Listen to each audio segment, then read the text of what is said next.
Bienvenue sur la chaîne YouTube de Prévol Parapente. Aujourd'hui, on va parler de comment optimiser son angle de planée. Donc on va aborder ce thème avec la polaire des vitesses. On va retracer une polaire des vitesses ensemble. La première croix, c'est la vitesse minimum d'un parapente. Donc en deçà de cette vitesse, notre parapente décroche. Là, on va parler du taux de chute mini. Même si on va voir qu'il varie très peu à partir de cette vitesse-là, on a une vitesse où classiquement dont on parle du taux de chute mini. Voilà, c'est un point assez classique. Ensuite, on va voir la vitesse max Brao, qui est en règle générale aussi notre finesse max. Voilà, le début de notre polaire. Et ensuite, la polaire accélérée. Donc, lorsqu'on va accélérer à fond. Donc, le bout de cette polaire, c'est la vitesse maximum avec utilisation d'accélérateur. C'est la partie en rouge. Vous avez la légende sans accélérateur et avec accélérateur. Ensuite, on va tracer notre finesse max. Donc la finesse max, c'est la tangente à la courbe qui part de l'origine, donc qui part du 0 en haut à gauche. Voilà, donc on voit que notre finesse max, elle est quasiment équivalente aux alentours de la vitesse maximum de notre parapente, qui est vitesse maximum Brao, qui est aux alentours de 35-38 km/h. Donc sans vent, ça sera notre meilleur angle de planée. Maintenant, on va rajouter le vent. Si on a 20 km/h de vent de face, eh ben, je mets un petit vecteur, donc ça déplace l'origine par rapport au sol. Je serai à 0 km/h lorsque mon parapente vole à 20 km/h. Bon, il ne peut pas voler à 20 km/h, mais on imagine le truc. Donc l'origine, maintenant, pour avoir notre finesse max, il faut partir du bout du vecteur bleu. Et donc, on se rend compte que notre finesse max, à ce moment-là, elle est légèrement accélérée. En vrai, elle est à 50% d'accélérateur. Donc ça, c'est vent de face. Maintenant, on va voir avec une dégueulante, moins de mètres secondes. Donc notre origine, pareil, elle est déplacée vers le haut. Donc on va partir du bout de ce vecteur et on retrace. Et là, on se rend compte qu'il faut même être encore plus accéléré. Il faudrait voler un peu au-delà de la moitié de la course d'accélérateur. Donc une dégueulante, c'est vraiment pas favorable. On voit que notre angle de planée, il est inférieur à du vent de face de 20 km/h. Vous voyez, la droite pointillée noire a un angle plus prononcé, donc on ira moins loin. Donc finesse max dans la dégueulante. Maintenant, je fais la configuration la plus délétère, c'est-à-dire que j'ai du vent de face, 20 km/h de vent de face, et en plus, je suis dans une dégueulante. Alors si vous avez une dégueulante de moins de mètres secondes, sur votre vario, ça va s'afficher moins 3, moins 3,5. Parce qu'il faut rajouter notre taux de chute. Comme on a un taux de chute de moins 1 mètre seconde, bah là on comprend bien que moins 1 mètre seconde plus une dégueulante de moins 2 mètres secondes, ça fait moins 3 mètres secondes. Et si on accélère, eh ben, le taux de chute étant moins bon, on va passer à moins 3,5 mètres secondes. Donc dans ce cas, on a du vent de face et une dégueulante. Donc l'origine, elle est décalée encore. Et là, bah, notre finesse, elle est vraiment désastreuse. On a vraiment une très très mauvaise finesse, de l'ordre de 1,5, je pense. Et on voit que la meilleure position à ce moment-là, c'est d'être accéléré à fond. Alors je parle bien d'une masse d'air qui est calme. Si jamais dans la masse d'air c'est turbulent, on va privilégier la sécurité. Parce qu'on sait que accélérer à fond, en cas de fermeture, les réactions de la voile seront beaucoup plus violentes que bras haut.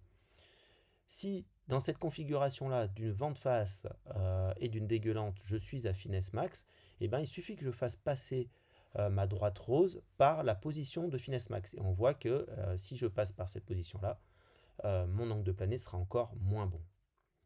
Imaginons maintenant un relief, et ben, suivant la configuration que j'aurais choisie, bah, je passe au-dessus ou je ne passe pas au-dessus. On imagine qu'une dégueulante vent de face, ça va être beaucoup plus dur de passer. Mais même si je suis sans vent et que je suis très freiné, eh ben, j'aurai une moins bonne finesse. Donc maintenant, quel résumé faire de cette polaire? Parce que vous allez me dire, c'est bien gentil, mais en l'air, je ne vais pas me tracer une polaire des vitesses, mettre toutes ces variables, essayer de calculer ça, parce qu'en plus, pour calculer ça, il faudrait que j'ai moi-même une polaire des vitesses totalement juste de ma voile. Ce qui est rarement le cas, on arrive difficilement à faire des polaires de vitesse parce que les pouillèmes de taux de chute ou de vitesse change totalement notre polaire. Donc maintenant, on a un petit tableau qui va nous permettre de résumer ça. On va faire un tableau où on a la catégorie de voile, on va mettre la vitesse qui est inscrite sur mon GPS et mon taux de chute. On a vu que la catégorie de voile, ça va définir la polaire. La vitesse GPS, c'est notre vitesse par rapport au sol, donc si on est vent de face ou pas, ou vent de cul. Et notre taux de chute, va nous permettre de savoir si on est dans une dégueulante ou pas. Avec une voile de catégorie A, on va dire que si mon GPS passe à une vitesse inférieure à 30 km/h, je vais utiliser un tiers du débattement. Parce qu'en fait, une voile de catégorie A va avoir des performances qui vont très rapidement se dégrader lorsqu'on accélère. Elle est prévue pour être accélérée, mais elle n'est pas prévue pour être performante accélérée. Donc voilà, GPS en dessous de 30 km/h, j'accélère un tiers. Voilà, ça restera encore performant. Taux de chute, la même chose, si, on a vu le cas précédent, si je suis dans une dégueulante inférieure à moins 2 mètres secondes. C'est-à-dire que je suis bras haut, mon vario passe en dessous de moins 2 mètres secondes, j'accélère. Petite astuce, si j'accélère à ce moment-là, je dégrade mon taux de chute. Je le dégrade à peu près entre moins 1 mètre seconde de plus ou moins 0,5. Donc si je suis à moins 2 mètres secondes non accéléré, quand je vais accélérer, je vais passer à moins 2,5 ou moins 3 mètres secondes. Si dans ma configuration accélérée, mon GPS, mon vario revient à des valeurs supérieures à moins 2 mètres secondes, donc moins 1,8 ou moins 1,7, ça vaudra le coup de lâcher l'accélérateur parce qu'en fait, ça y est, je suis sorti de la dégueulante. Il faut bien intégrer qu'on dégrade encore plus notre taux de chute avec l'accélérateur. Mais comme on gagne en vitesse, le rapport des deux, comme on l'a vu sur la polaire précédente, est bénéfique. Catégorie B. Pareil, sauf qu'on va essayer de voler avec une vitesse plutôt de l'ordre de 35 km/h. Donc un tiers du débattement, mais on va utiliser l'accélérateur un peu plus rapidement dès qu'on passe en dessous de 35 km/h. Par contre, par rapport au taux de chute, on va rester sur les mêmes valeurs.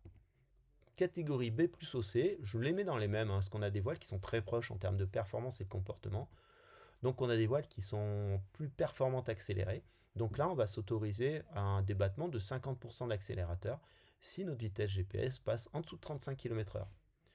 Et pareil, si notre taux de chute est à moins de 2 mètres secondes. Voilà, c'est un petit tableau qui permet de simplifier la polaire des vitesses et qui nous permet du coup d'ajuster la bonne stratégie par rapport aux conditions aérologiques.